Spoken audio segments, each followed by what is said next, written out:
Hey everyone, right off the bat, I just want to wish you guys a Merry Christmas, Kwanzaa, Hanukkah, whatever it is you guys celebrate.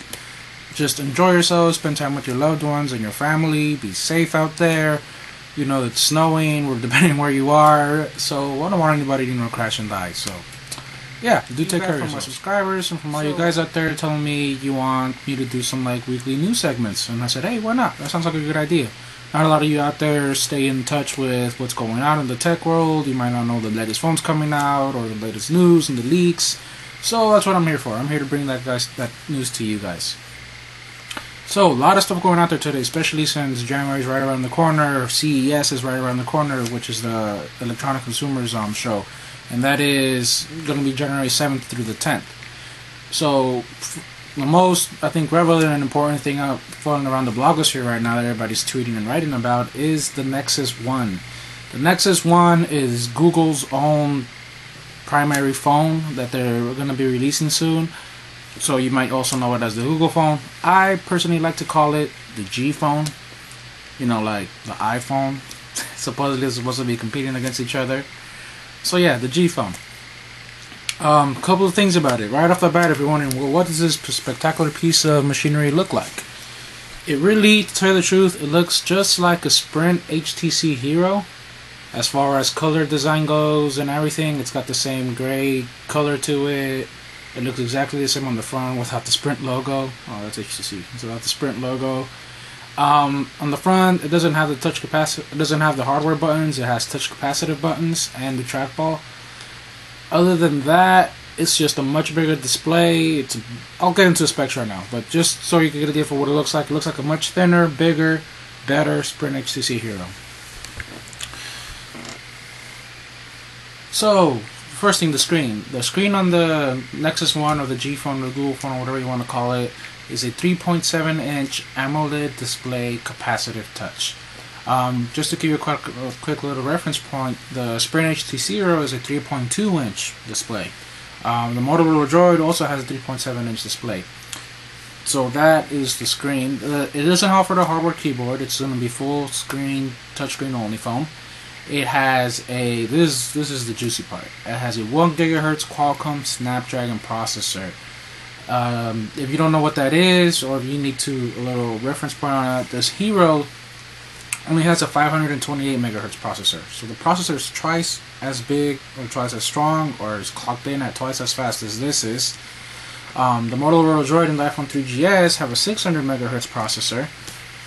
And the Windows Mobile HTC HD2 has the same 1 gigahertz processor. And I don't know if you guys have seen them, but that phone is amazingly fast. That's the processor speed. As far as memory goes, it has 512 megabytes of onboard flash memory, which is the pretty much standard issue on Android phones across the board. But here's where it gets juicy again. In the RAM department, instead of the 256 megabytes that we're used to on the HTC Hero and other Android devices, this one's packing 512. The Windows Mobile HD2, which also has a 1 GHz Dragon processor, only has about 400, or I think 480 megabytes of RAM. So a little beefier RAM, so it's going to be an even faster and even more fluid experience. And this phone is running on Android 2.1, not to be mistaken with 2.0.1, which is running on the Motorola Droid right now. So as you can see, that's the big reason why people are all up and ampy about this, kind of giddy. They want to see the phone, they want to get their hands on it. As it is now, Google has released their phone to their employees, and it's their employees who have been leaking all these specs and these photos and these videos. I'll try to find some of these videos and put a link somewhere here, you guys can check it out yourself. But yeah, as far as the release date goes, the phone should be shipping January 5th, and it's, from what they say, it's going to be an invite only situation. The same way Google Voice worked, where you got an invite and only if you had an invite you could use the service. It's going to be the same thing with the phone. Most likely it'll be released to well-known tech reviewers, which leaves me out of the race, so that sucks. And you know, maybe their employees or business executives, or I don't really know who their demographic is as far as their invite-only one goes. But just like we saw with the My Touch, when it was a dev phone only and came out first to Google employees and first to their invite-only people, this one will probably get released to the wider spectrum later out in the year. Probably as the HTC Bravo, which is another 3.7-inch Snapdragon processor phone, also made by HTC. So keep that in mind. With that being said, other stuff out in the news right now, Palm is releasing their 1.3.5 WebOS update soon. It promises to fix the partition problem. For those of you that do not know, the Palm Pre and the Pixie come with 8 gigabytes of onboard memory.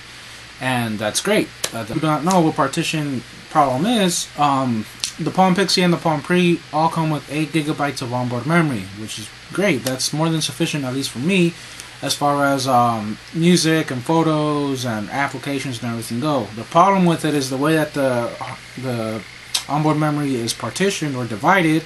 You only have so much space for the applications. So even though you have 8 gigabytes of onboard memory, you get to a certain point and you can't put any more applications in there. So that's the big issue they're addressing with 1.3.5. Other than that, there's going to be improved battery life, improved performance, etc., etc. And if you have a Palm Pixie, you know that it's noticeably slower than the Palm Pre, so a little zippier Palm Pixie, hey, then that's good. So for all you Palm people out there, just do know that there is an update coming. On top of that, there's been some rumors about Palm releasing some new phones, hopefully at CES. So keep an eye out for that. You know, some new hardware might bring more customers in. And yeah. On the Sprint side, there are some rumors about the LG Prada 3. If you guys don't know what the previous LG Pradas were, they were their Fashion S, Windows Mobile, you know, expensive phones. And this one is supposedly might ship with Android on board. That'll turn my eye. An LG Prada with Android. It's going to be a full QWERTY slider, touchscreen phone. I'm not sure if it's going to be capacitive or resistive. We have seen Android phones with resistive screens. I hope it's capacitive. But then again, they're also saying it might be a Windows Mobile phone. If that's the case, it most likely will be resistive touchscreen. But the big juicy part about this phone is, other than the operating systems, it's rumored to be a WiMAX capable phone. WiMAX is Sprint's version of 4G. I don't know if you guys don't know what 4G is. 4G is up and running now in only a few select cities. I think Texas has it. Vegas has it, and it's a lot quicker than 3G.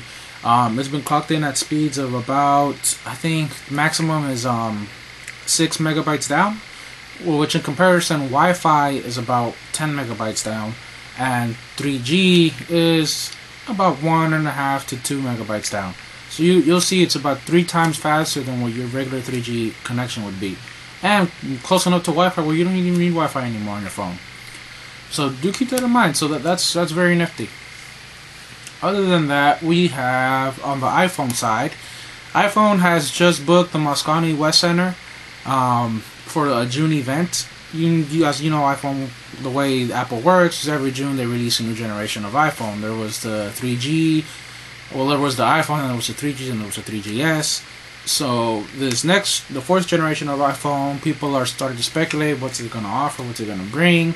Some people already said it's going to have a 5 megapixel camera.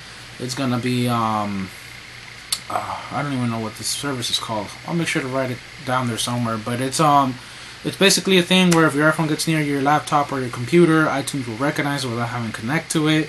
And, you know, you can sync your iTunes and your thing. So that offers a lot of promise. This is the most relative news. There's a lot of stuff out there that I didn't cover in this video. On Motorola, there's the backflip, which is heading for AT&T. And that's an Android-based device with a weird backwards QWERTY flipping thing. There's the Motorola Opus 1, which is headed for Nexus supposedly, and that's going to offer Android 1.5. There's a lot of stuff out there I haven't covered in this. So do keep in touch. Do keep it tuned. This is just the most relevant big news that I wanted you guys to keep in the know and know about. So yeah, comment, rate, subscribe. Follow me on Twitter. You guys have been great. I've been getting so many subscribers. It's just great to know that people actually enjoy what I put out there. And yeah, Merry Christmas and Merry Holidays to all of you guys out there, and enjoy yourself. Oh, you know, don't watch these videos during these holidays.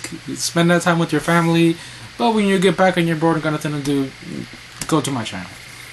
Okay, so signing out.